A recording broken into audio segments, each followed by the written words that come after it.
Si Grayson na ang umiwas ng tingin sa kanya, saka tumingin sa malayo. "Huwag ka munang tatayo. Baka lumaki na naman yung sugat mo. Just tell me if you need anything." Wika nito na hindi nakatingin sa kanya. Ilang sandali pa, nang makarinig sila ng ingay na papalapit. Tapos na siguro ang treasure hunting activity nila. Rinig na rinig ni Sandra ang sigawan at tawanan ng mga paparating. "Grayson!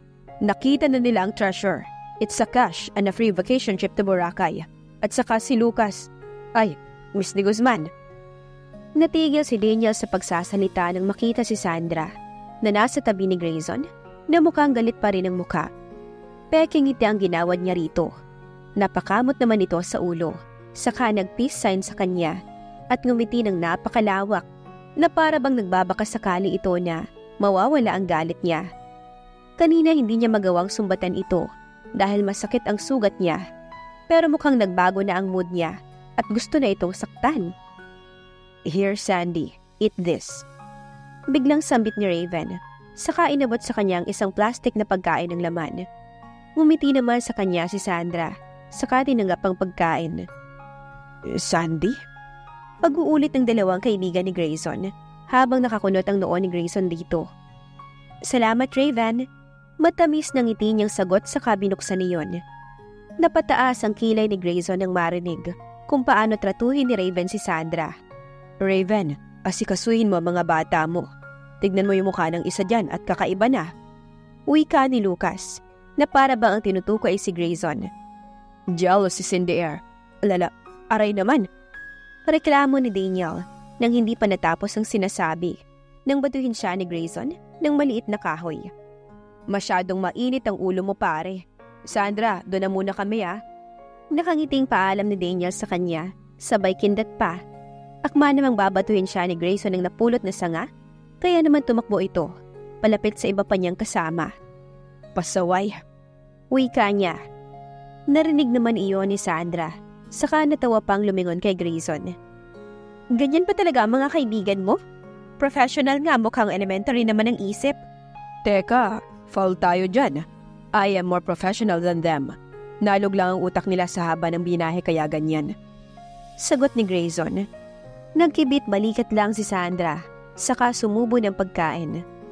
Vegetable salad and fried vegetable. Halatang vegetarian ang naghanda nun. Inabutan naman siya ni Grayson ng tubig at kinuha ang kinainan niya. She felt awkward when someone was taking good care of her. Lalo na't hindi niya mommy at daddy yun. Hindi lang siya sanay, lalo pa at si Grayson iyon. "Thanks." Sagot niya sa kanginitian ng binata. Para namang sira ang lalaki at pilit itinago ang ngiti. Ayun na naman ang nagkikislapang mga mata nito. O baka naman, imahinasyon niya lang ulit. Are they together? Rinig niyang bulungan ng mga kasamahan nilang naroon. Low class yata yung babae. Mukhang walang alam sa ganito. I heard sinigawan siya ni Mrs. Madrid at dumating si Sir. Ang swerte niya. Swerte ka dyan. Baka nga gaya ng yan ng naunang girlfriend ni Sir. Porket boyfriend ng CEO ng kumpanya. Grabe namang maliit sa atin. Iba-iba ang tao. Malay natin. Umiling na lang si Sandra. Saka napansing nakikinig din si Grayson. Grayson? Tawag niya rito. Tumingin naman ito sa kanya na nagtatanong. What? Seryosong sagot niya. Wala ba talagang parte rito na may signal? May kailangan lang akong tawagan. Tanong niya sa kainikot-ikot ang paligid. Wala silang bundok na makikita roon. Kaya baka alam ng lalaki kung siyang nag-approve nito. Who? Kunot noong tanong ni Grayson. Sam, wala. Agad na tugon ni Grayson. Hindi man lang nag-isip at sumagot agad. At bakit mo siya tatawagan? Tanong nito habang nakaharap sa kanya. Magpapasundo ako. Ayoko magpagabi rito. Hindi pwede. Malayo to sa bayan. Kung pupunta siya rito ay mawawala lang siya sa kakahuyan at magugutom siya. Grabe ka naman. Nawala nga ako kanina. Hindi naman ako nagutom. That's different. I was there. That's why you wouldn't get hurt. Napatigil si Sandra sa tumingin kay Grayson. He was really acting weird. Sir, baka naman pwede kaming pumunta sa baybayin. Naisip kasi namin na magbaba dahil sobrang init. Doon na lang din tayo mananghalian. What do you think? Lalong napatulala si Sandra nang tanungin siya nito. Is he broke or something? Does he need to ask about that to her? Baka mali lang pagkaintindi niya rito. Ano sa tingin mo? Tanong ulit nito. Lalong kumunot ang noo niya at tumarap rito nang nagtatanong. Ako? Takang tanong ni Sandra at tinuro pa ang sarili. Tumangulang ito bilang tugon. Ba't ako ang tinatanong mo? Wala naman akong alam yan. Dayo lang ako rito. Sagot niya. Saka narinig naman niyang tumawa ang kasama ni Jenny. That made her satisfied enough to see how fake some people to her. You should enjoy too. Wag na. Baka magsitalunan pa ang kaluluwa ng iba kapag sinabi kong hindi. Ikasakit pa nila. Naiiritang sagot niya. Tumahimik naman ang ibang nakarinig na tumawa kanina. Nawala na nga siya kanina. Iniinsulto pa siya ng harapan. Just do whatever you want. I won't mind. As long as it's not risky. Tangula ang sagot ni Jenny, saka bumalik sa kumpulan ng tao. Hindi na umimik pa si Sandra, saka tumayo naman si Grayson. Nagpaalam ito sa kanya na may pag-uusapan sila ni Raven. Tumangulang din naman siya, dahil alam niyang kapag hindi aalis ang binata sa tabi niya, baka ano naman ang marinig niyang bulong-bulungan sa mga tabi-tabi na ikagalit niya. Ahem. Napalingon si Sandra sa may gilid nang may tumikhim. That's Mrs. Madrid, ang matari na head ng HR department. Yung sinigawan siyang biglang pumasok sa isip niya. Mukhang plano yata ng dalawang yun to. Wika niya sabay turo kay Daniel at Lucas na uminom ng alak sa tent nito. Himala kasi magkaka-team building sa gitna ng taon. Dagdag nito, nang hindi siya sumagot ay nagpatuloy ito sa pagsasalita. Mukhang malala ang sugat mo. Turo nito sa sugat niya na natamo. Medyo nga po, pero hindi naman na po masakit. Ginamot na po kasi ni Grayson. Sagot niya saka ginalaw-galaw pa ang paa. Pasensya na nung nakaraan. Kasalanan ko ang nangyari. Ayos lang po yun. Wala pong problema sa akin. Nakangiting sagot niya. Hindi niya kasi ugaling magtanim ng sama ng loob sa isang tao. Ngumiti lang ito saka tumingin sa kanya. Are you two dating? Diretsong tanong nito. Napaubo naman siya saka umayos ng upo at lumingon sa paligid. Hindi po. Agad na sagot niya habang nakangiti ng pilit. Ganun ba? Akala ko kasi nobya ka niya. Hindi naman yan ganyan dumikit sa mga babae. Wala pang nakakalapit diyan na hindi importante ang kailangan. Kitang-kita ko rin sa mga mata niyang humahanga yun sa'yo. Hindi ba siya nanligaw sa'yo? Naku po, hindi po. Diretsong sagot ni Sandra na may pailing-iling pa. Akala ko kasi kayo. Masyadong halata ang CEO sa'yo. Nagulat naman siya at mapaklang umiti. Ano naman ang ibig sabihin nito na masyadong halata? Kung sabihin niyang asawa siya, di siya ang kawawa. Anong klaseng asawa ko na hindi malang pinakilala sa mga tao? Hindi porket tago ang itsura niya sa media, tago na rin ang status niya sa buhay. Hindi siya sumagot at nakangiti lang habang naghihintay na may pipigil sa usapan nila. Sige, dyan ka na muna. Babalik na ako. Paalam nito sa kanya. Tumangulang siya saka tinignan ng ginang, napapalayo na sa kanya. Saka siya bumuntong hininga. Nilibot ni Sandra ang paningin sa paligid. Nasa silangang bahagi ang tent nila Grayson at ang pwesto niya habang nakapalibot rito ang mga tent ng empleyado. Marami sila pero kaunti lang ang tent. Saan kaya nila patutulugin ng iba? Nahagip ng paningin niya si Grayson na nakikipag-usap kay Raven habang panay ang sulyap sa kanya. Naiinis pa rin siya sa binata dahil sa ginawa nito. Naiinis pa rin ako sa ginawa niya. Sasabihin pa niyang wala siyang kinalaman at plano yun ng mga kaibigan niya. Naisa-isip ni Sandra sa kabumuntong hininga. Now, she's stuck. Mahihirapan na nga siyang makahinga. Wala pa siyang makakausap. Sandra! Tawag na naman sa kanya ni Lucas. Naiinis na tumingin siya rito. Napakakulit nito. Kahit nang makaligo siya kanina ay napakaingay. Yung dalawang magkaibigan, bigla na lang siyang nilapitan at tinalian ng cellophane yung sugat niya na sobrang higpit para daw hindi mabasa. Baka magka-infection at sila pa ang sisihin ng isa. Nakaligo na siya at lahat-lahat. Ang iingay pa rin na kaya siya, wag lang daw siyang magalusan.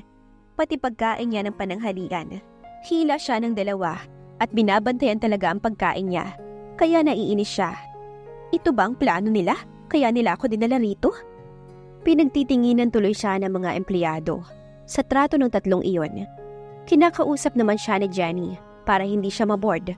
Sa kakaupo dahil maski kaunting tayo lang niya, sumusugod na ang dalawa. Masyadong overacting.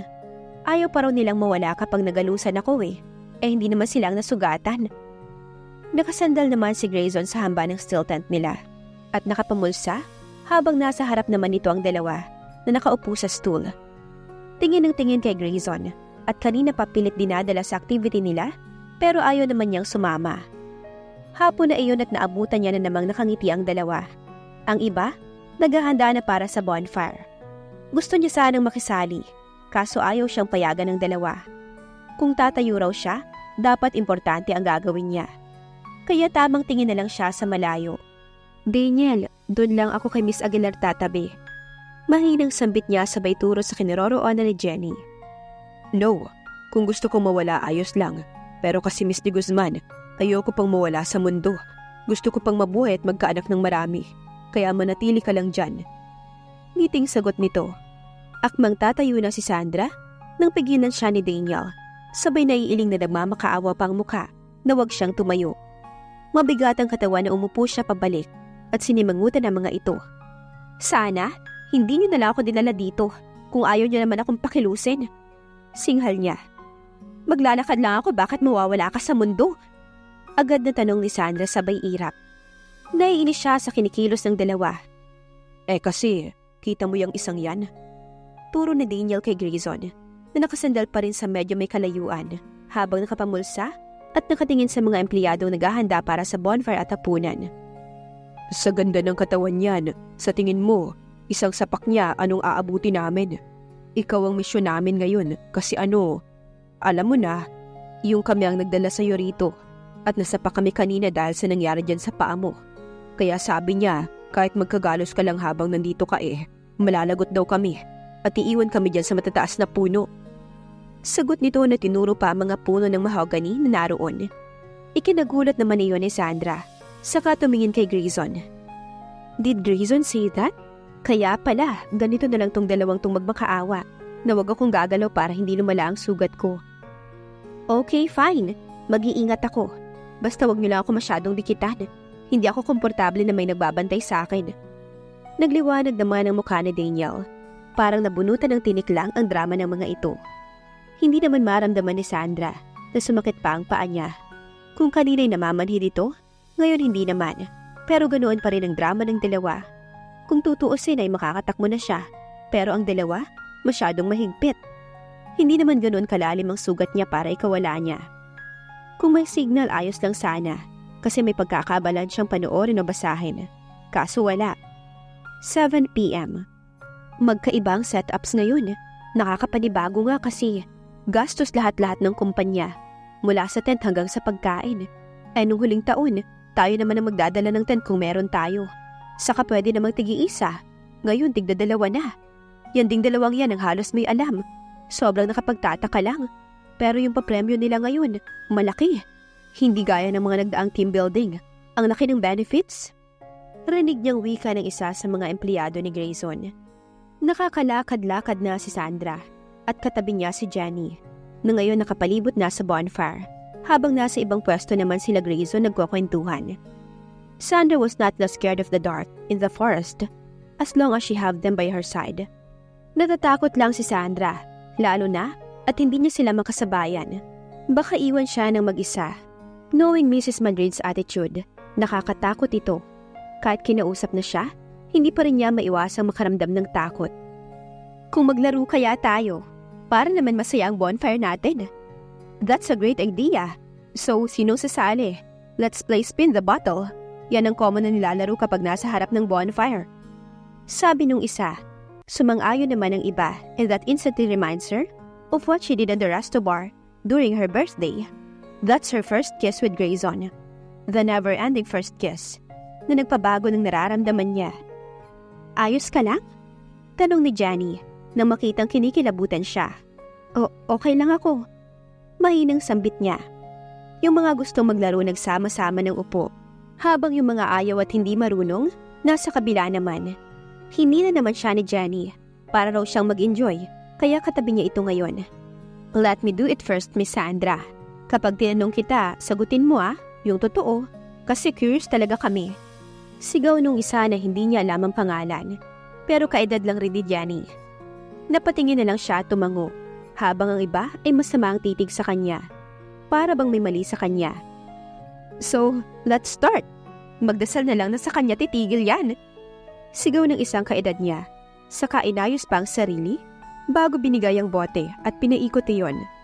Oh, Mika, ikaw ang nauna eh. Turo nung nag-spin sa katabi niya, na Mika ang pangalan. There, sagot naman ni Mika. Heto Mika, yakapin mo ang isa sa mga kaibigan ni Sir Grayson, kahit sino sa dalawa.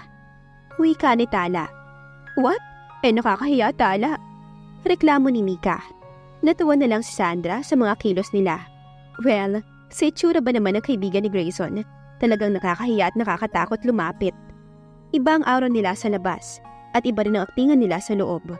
Look, if you won't do it, drink 1 bottle of beer. Dagdag nung isa. Okay, fine. Wika ni Mika, saka naglakad palapit kina Grayson, at tumigil sa tapat ni Daniel. Nakangiti namang tumayo si Daniel, at ito na mismong yumakap sa babae, na may kasama pang halik sa pisngi na kinakilig ni Mika. Nang makabalik na si Mika ay puro hiyawan naman ang ginawa ng mga kasama nila. Pinaikot na ulit nila ang bote, saka tumingin sa harap ni Miss Aguilar. Miss Jenny, truth or dare? Tanong ni Mika. Truth. Diretsong sagot niya. Ilan ang naging boyfriend mo? More than 5. Sagot niya. Ang dami. Samantalang ako wala pa eh. Kahit isa.